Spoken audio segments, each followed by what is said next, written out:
तमाम सम्मानित नेतागण और विशेष सम्मानित आप लोग जो सामने बैठे हुए हैं, जो न होते तो मंच पर हम लोग भी नहीं होते। इसलिए आप सबका बहुत आभारी हूँ और बहुत धन्यवाद देता हूँ कि आप लंबे समय से इस कार्यक्रम के लिए यहाँ इकट्ठा हुए हैं। और आदरणीय अध्यक्ष जी, आज हम लोग एक मकसद से यहाँ आए हैं और वो मकसद ये है कि जब गांव में गेहूं के खेत में आग लग जाती थी, मैं बचपन में बहुत छोटा था, हम लोगों के इलाके में भी एक बार आग लग गई।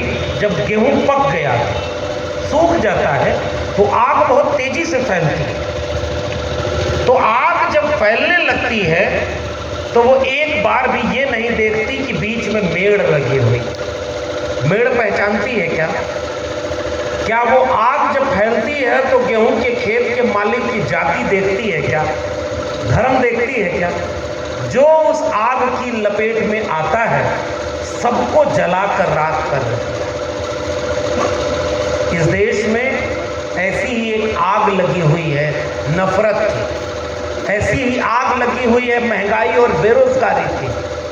उसके सामने संकट में ये पूरा देश खड़ा है।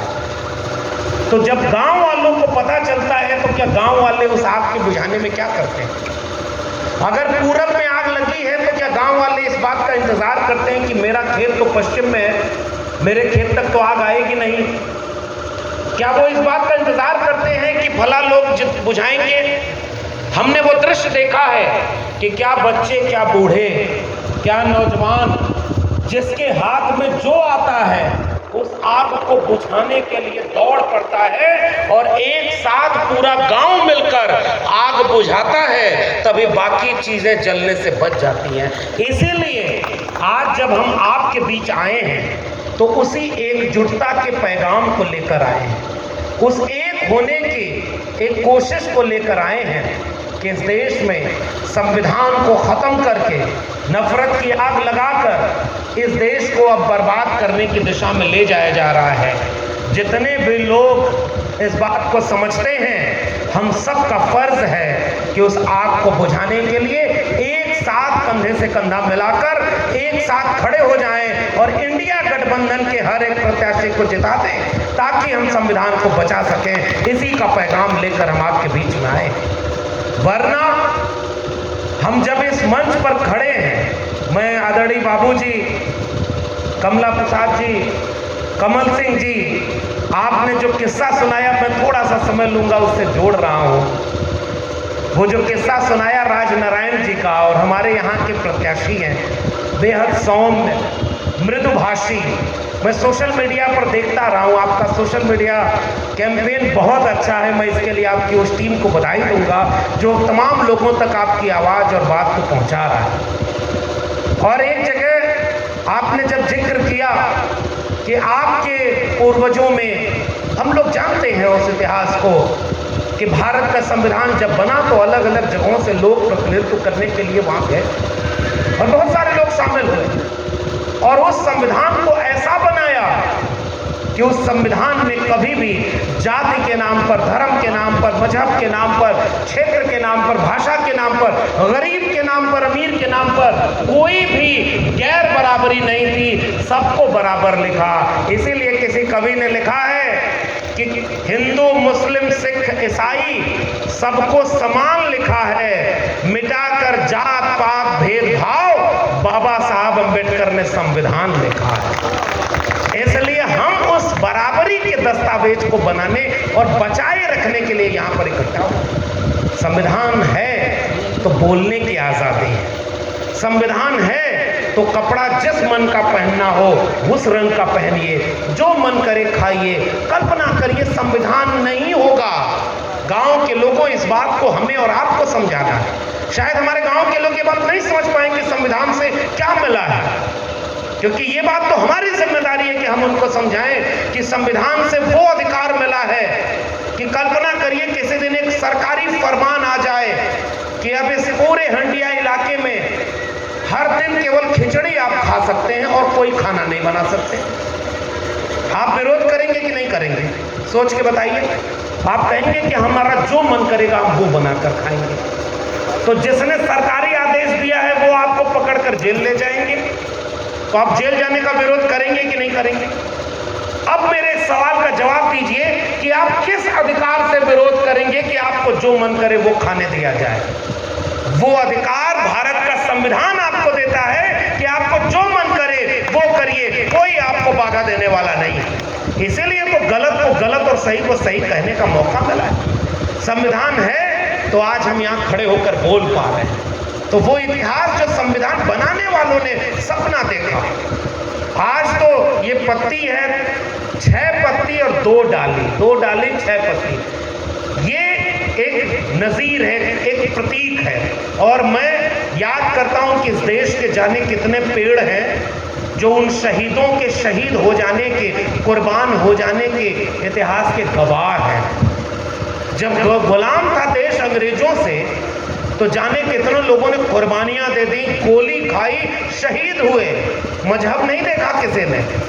और आज जब देश में अमृत काल चल रहा है तो देश का सबसे बड़ा ओहदे पर बैठा हुआ, सबसे बड़ा ओहदा, जल्ले इलाही क्या कहते हैं?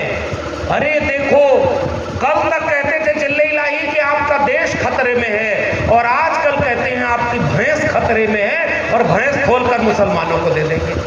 बताइए क्या ये भाषा होनी चाहिए देश के प्रधानमंत्री की?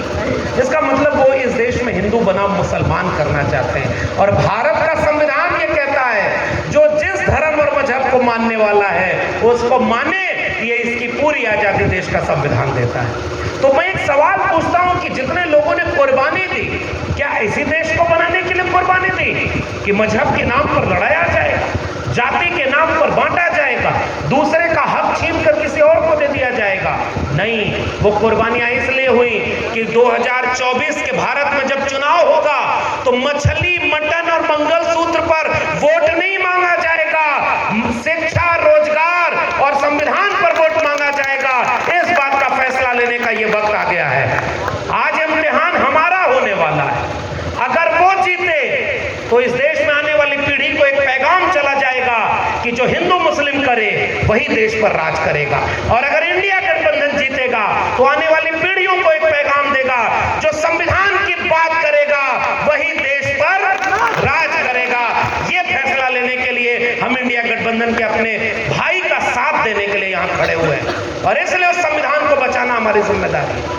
संविधान बनाया उन लोगों ने, और मैं आता हूँ, बाबूजी ने जो किस्सा सुनाया, क्या क्या भारत था साहब। कभी मौका मिलेगा, आप जब सांसद बन जाएंगे तो दिल्ली आइएगा, हम आप बैठ करके उस पुराने इतिहास पर बात करेंगे। इसलिए हम आपको अग्रिम शुभकामना देते हैं कि बड़े भाई ललतेश जी दिल्ली पहुंचे और इस पूरे इलाके का प्रतिनिधित्व करें।